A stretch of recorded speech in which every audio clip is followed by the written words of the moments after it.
तो नमस्कार दोस्तों, स्वागत है आपका हमारे channel study sprint class 10th पर, जहां हम ज्योग्राफी को बहुत आसान और मज़ेदार तरीके से पढ़ने वाले हैं।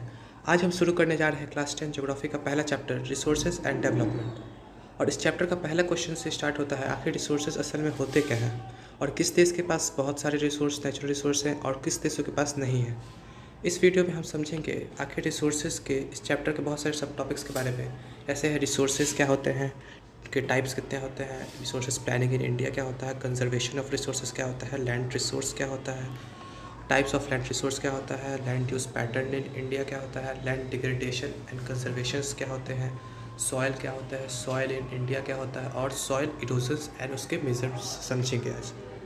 तो चलिए शुरू करते हैं। अगर वीडियो अच्छा लगे तो लाइक ज़रूर करना करें और अगर चैनल पर नए हैं तो सब्सक्राइब कर लो। चलिए पढ़ाई शुरू करते हैं। तो आज का सबसे पहला टॉपिक है हमारा है रिसोर्स।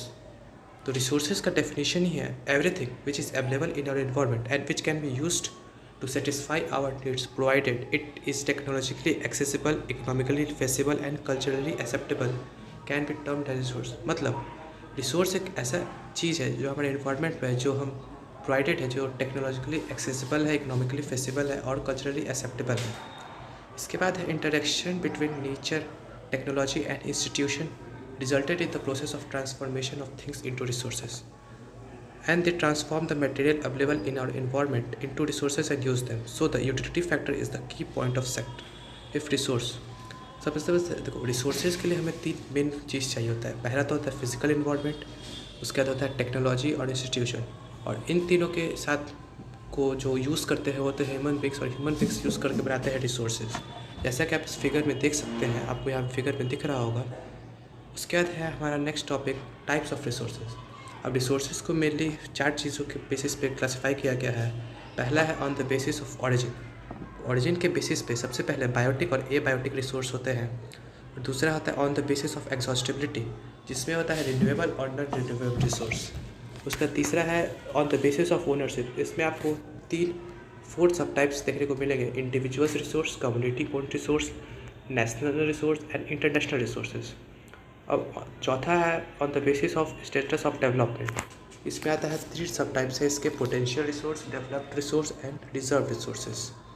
ना हम समझते हैं रिसोर्सेज के बारे और सभी इसके बारे का डिफिनीशन, थोड़ा सबके बारे में एक लाइन में शॉर्टली हम इसके डिफिनीशन के बारे में पढ़ते हैं। तो पहला है biotic resources obtained from biosphere and have a life such as human beings such as flora, fauna and fisheries and life stock etcetera. Biotic resource mainly वो रिसोर्सेज होते हैं जो हमें बायोस्फीयर से मिलते हैं, जैसे उसमें लाइफ, ह्यूमन बीइंग्स आ गया है, फ्लोरा आ गया, फौना आ गया, फिशरीज आ गया, लाइफ स्टॉक्स आ गया etcetera. And all those things which are composed of non living things are called abiotic resource. For example rocks हो गए, मेटल्स हो गए। यहाँ से आपका क्लासीफाई हो गया है हमारा पोएटिक और on the basis of origin के पोएटिक और अपोएटिक चीज़ हमारा कंप्लीट हो चुका है। अब आप समझेंगे on the basis of exhaustibility के आधार पर रिन्यूएबल और नॉन रिन्यूएबल रिसोर्सेज के डेफिनेशन के बारे में। तो सबसे पहले है renewable resources. Renewable resources can be renewed और रिप्रोड्यूस्ड बाय फिजिकल, केमिकल और मैकेनिकल प्रोसेस। इसके एग्जाम्पल में हो गया solar, wind energy, water, forest और वाइल्ड लाइफ। उसके बाद है non renewable resources. Non-renewable resources occurs for a very long geological time. Minerals and fossil fuels are the example of such resources, and these resources take millions of years in their formation. Now, individual resources, अब हम बात करने जा रहे हैं on the basis of ownership, जिसके 7 types है: individuals resource, community resource, national resource and international resource. अब आता है इंडिविजुअल्स रिसोर्स। वैसे रिसोर्सेज जो किसी ओन्ड किए जाते हैं प्राइवेट इंडिविजुअल्स के द्वारा, जैसे मैनी फार्मर्स जो होते हैं जिनके कुछ के लैंड होते हैं जिनको अलॉट किया जाता है गवर्नमेंट के द्वारा, वो उसके बदले उस पर कुछ रेवेन्यू पेमेंट करते हैं गवर्नमेंट को। दूसरा है कम्युनिटी ओन रिसोर्स। वैसे रिसोर्सेज जो पूरे कम्युनिटी के लिए एक्सेसिबल होता है, इसमें कम्युनिटी के सभी मेंबर्स जाके उसमें अपने यूज़ कर सकते हैं उस रिसोर्सेज को, उसको कहते हैं कम्युनिटी ओन रिसोर्स। जैसे हो गया विलेज के ग्रेजिंग ग्राउंड्स हो गए, ब्यूरियल ग्राउंड्स हो गए, विलेज पॉन्ड्स हो गए, पब्लिक पार्क्स हो गए, पिकनिक स्पॉट्स हो गए, प्लेग्राउंड हो गए, जो अर्बन एरियाज़ में होते हैं। ये सब कम्युनिटी ओन रिसोर्सेज के एग्जाम्पल्स में आते हैं। तीसरा है नेशनल रिसोर्स। देखो technically all the resources belong to the nation. The country has the legal power to acquire than even private property for public goods. Natural resource वो resources होते हैं जो हमारे नेशन से बिलोंग करते हैं और गवर्नमेंट के पास एक लीगल राइट होता है कि वो उस पर एक्वायर कर सकता है पब्लिक वेलफेयर के लिए। जैसे आपने कभी सुना होगा कि अगर ओवर ब्रिज बनाना है तो अगर उसके बीच में किसी का प्राइवेट ओनर का ज़मीन आता है तो उससे गवर्नमेंट उसको ले सकती है कि उसके पब्लिक वेलफेयर के लिए वो उसको यूज़ कर सकती है। चौथा है international resources. International resources are the international institutions which regulate for some resources, जैसे the oceanic value beyond 200 kilometre of the exclusive economic zone belong to open oceans and no individual country can utilize this without the concurrence of the international institutions। जो oceanic resources हैं 200 kilometre के, इसको exclusive economic zone से belong करते हैं। ये open seize होते हैं जो जिसमें किसी इंडिविजुअल कंट्री का यूटिलाइज नहीं कर सकते बिना किसी इंटरनेशनल अफेयर्स के। उसके बाद आता है, अब बात करते हैं हम on the basis of status of development के आधार पे, जिसके 3 सब टाइप्स है, पोटेंशियल रिसोर्स, डेवलप्ड रिसोर्स और रिजर्व रिसोर्सेज।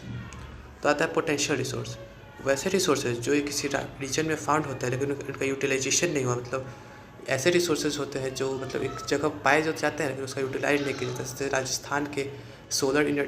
राजस्थान के थार डिजर्ट में हम सोलर एनर्जी को यूटिलाइज नहीं कर पा रहे हैं अभी आज तक। तो वही इसका एग्जांपल यहाँ पे आपको दिया हुआ है। The western part of India particularly Rajasthan and Gujarat have enormous potential for the development of wind and solar energy, but so far this have not been developed properly. उसके बाद बात करते हैं डेवलप्ड रिसोर्सेज, जैसे जो रिसोर्सेज जो सर्वेड है उनकी क्वालिटी और क्वांटिटी को डिटरमाइन कर लिया गया है यूटिलाइजेशन के लिए, उसको कहते हैं डेवलप्ड रिसोर्सेज। इसके बाद बात करते हैं क्लासिफिकेशन ऑफ रिसोर्सेज, जिसमें रिसोर्सेज प्लानिंग की बात की जाती है। ये तो आपको 3 चीज़ को लेकर फैक्टर इसके डिपेंड करते हैं। पहला है identification and inventory of resources across the region of the country, and this involves including all surveying, mapping, qualitative and quantitative estimation and measurement of the resources. दूसरा है evolving a planning structures endowed with appropriate technology skill institution setup for the implementing resources of developmental plans. और तीसरा है match the resources developmental plans with overall national development plans. सबसे पहले identification and inventory of resources.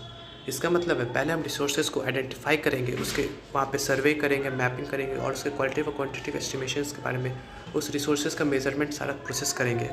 उसके बाद जो उसका एक प्लान स्ट्रक्चर करेंगे एक अप्रोप्रिएट टेक्नोलॉजी और स्किल इंस्टीट्यूशनल सेटअप के साथ, और उस लास्ट में उसके जो टोटल और ओवर रिसोर्सेज डेवलपमेंटल प्लान्स होगा उसको नेशनल रिसोर्सेज डेवलपमेंटल प्रोग्राम्स, अगर वो दोनों अगर लगता है सही है तो उसको रिसोर्सेज के प्लानिंग किया जाता है। अगर वो लगता है कि वो नेशनल डेवलपमेंट रिसोर्स के लिए काम नहीं आएगा तो उसको वहीं उस रिसोर्स को छोड़ दिया जाता है। इसके बाद हम बात करते हैं कंजर्वेशन ऑफ रिसोर्सेज के बारे में।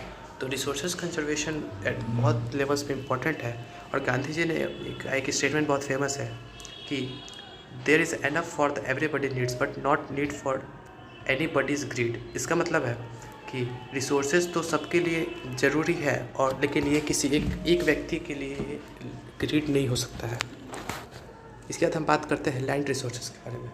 लैंड रिसोर्सेज एक नेचुरल रिसोर्स है जो बहुत इंपॉर्टेंट रिसोर्स है, और लैंड रिसोर्स सपोर्ट्स करता है natural vegetation, wild life, human life, economic activities and transport communication systems को भी।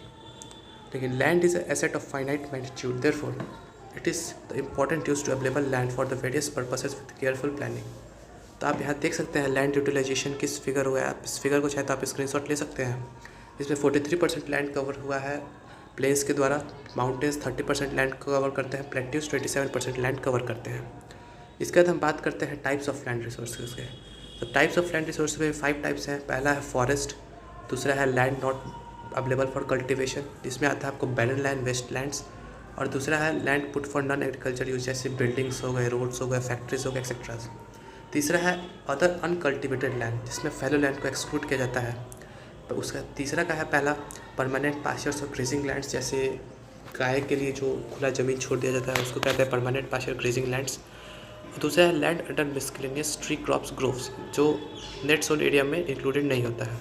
और तीसरा है कल्चरली वेस्ट लैंड, जो अनकल्टिवेटेड है, जो मतलब लगभग 5 साल से ज़्यादा से अनकल्टिवेटेड है, उसको हम कल्चरेबल वेस्ट लैंड मानते हैं। चौथा है फैलो लैंड्स। फैलो लैंड्स के भी 2 टाइप्स होते हैं, करंट फैलो लैंड और अदर देन करंट फैलो।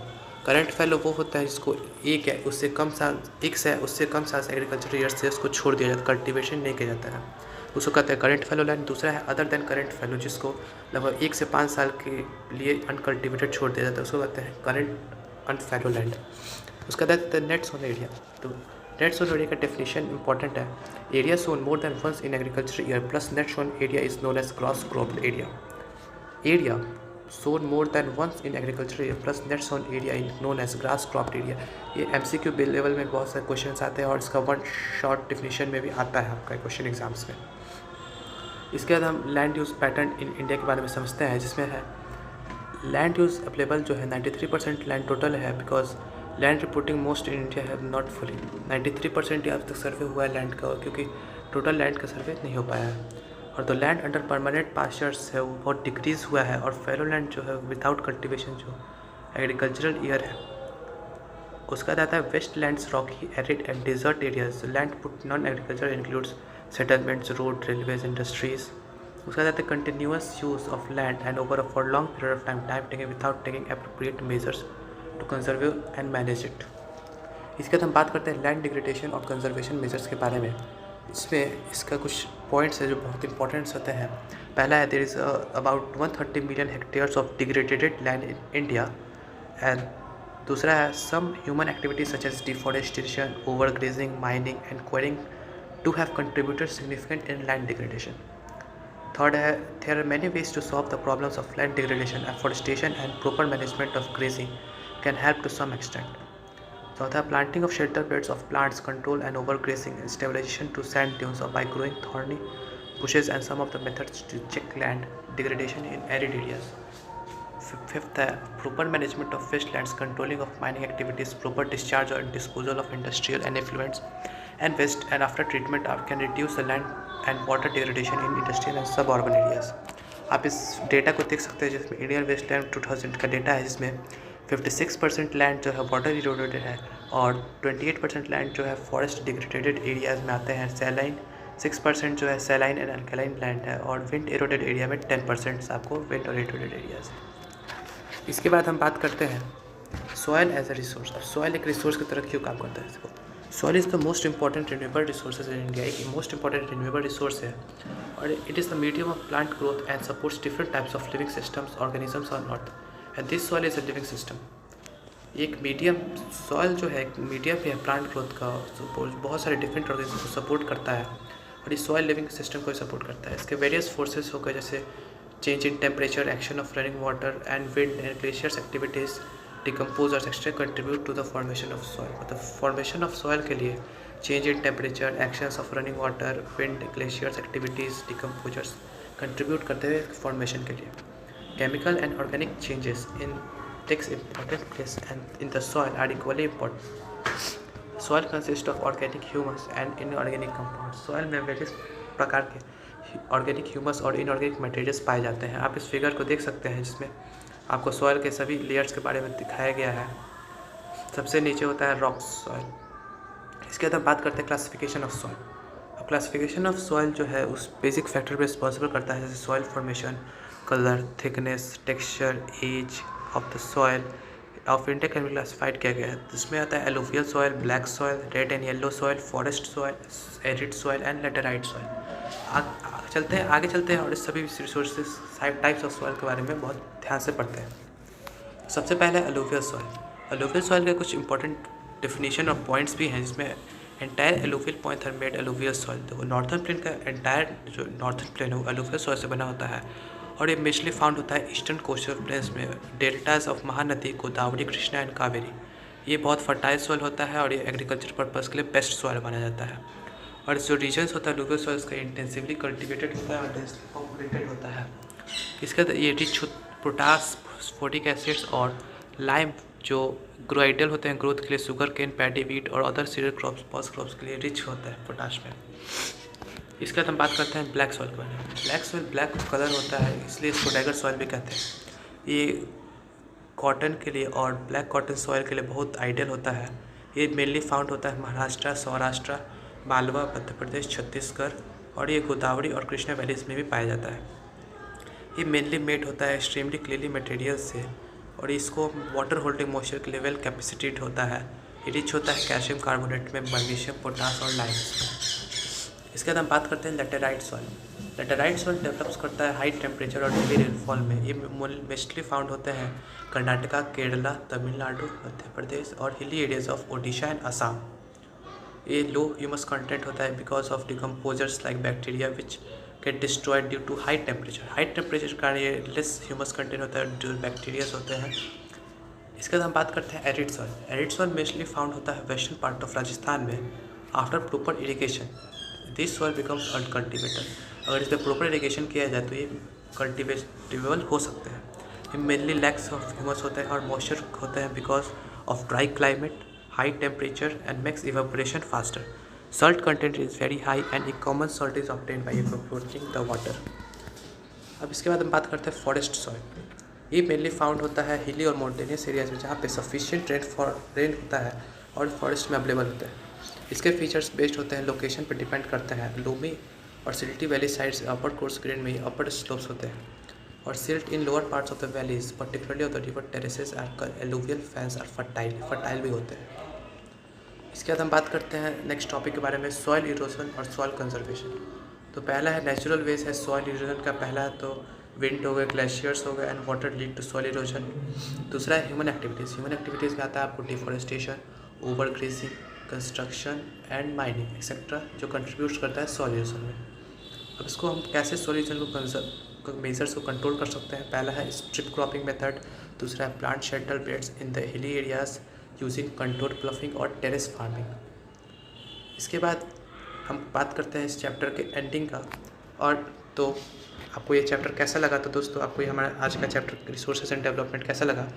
आज हमने जाना कि रिसोर्सेज क्या होते हैं और क्या हम इस रिसोर्सेज को बैलेंस और सही तरीके से उपयोग कर सकते हैं। अगर आपको वीडियो पसंद आया तो इसे शेयर ज़रूर करें और ऐसे ही आसान वीडियोज़ के लिए चैनल को सब्सक्राइब करना ना भूलें। अगर आपके मन में कोई सवाल है या किसी भी खास टॉपिक पर वीडियो चाहिए तो कमेंट करके ज़रूर बताएं, मैं आपको ज़रूर जवाब दूंगा। मिलते हैं अगले वीडियो में, तब तक के लिए धन्यवाद। समझते रहिए, पढ़ते रहिए और आगे बढ़ते रहिए। धन्यवाद। जय हिंद, जय भारत।